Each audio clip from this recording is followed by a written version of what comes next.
આજે હવારમાં સાપુ લીધું અને હમાસર વસ્યા મહિલાઓ બંદૂક મેલીને ગોમે લાગી આત્મનિર્ભર બની ભાઈ વાહ ભાઈ વાહ વીરપરના ગોમની અંદર વીજળી પહોંચીને અભ્યાસ ઉતર્યો વાહ ભાઈ વાહ આપણે ત્રીજા સૌથી મોટા અર્થતંત્ર તરફ 400 ફૂટ ઊંડા બોરવેલ ની અંદર 8 વર્ષનો બાળક પડ્યો ખેડૂતોએ રોઠવે નાખીને બારે કાઢ્યો વાહ ભાઈ વાહ આ ત્રણેય ભેળા જોઈને ટ્રમ્પ ભાઈ 100% રોશે બનાસકાંઠાના દરેક ગામડામાં સીસીટીવી કેમેરા લાગશે પણ રેશક નહીં ભાઈ પછી ટાઈમ થઈ જતો નાવા જવાનો તો લીધો રૂમાલ અને જ્યાં બાથરૂમ હોમે અને પાડી સોપ ને લાઈટ ચાલુ કરી રૂમાલ ટેકાડીને કુંડી બંધ કરી અને પોણી કર્યું ચાલુ દોડિયામાં ભાઈ तुम्हें शर्म है कुछ शर्म आया है नहीं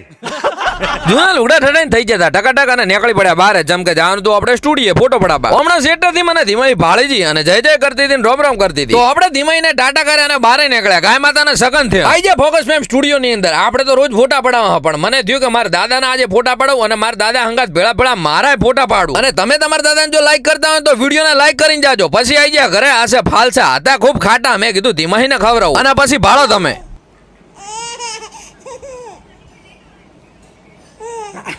આપણા છોકરાને ખુશ જોઈને આપણાને ખૂબ ખુશી મળે છે પછી ટાઈમ થઈ ગયો ચા નો તો કપમાં લીધી ચા થોડી અને ચા પીધી એટલે મૂડ આવી ગયો પછી નીકળવાનું તો આપણે પાછું બજાર હોમે તો ઝૂપી બેન ને મારો સેલ ને નીકળી પડ્યા બજાર હોમે જેમ કે અમારા બે ભાઈઓને ખાવી હતી પોણીપુરી હરાડા છે ભાઈ હરાડા અને તમે છે ને પોણીપુરી ભાવે કોમેન્ટ કરજો અને નેક્સ્ટ વિડીયો જેના ઉપર બનાવ કોમેન્ટ કરજો જરૂરથી વિડીયો બનાવીશ લાઈક કરજો જય માતાજી।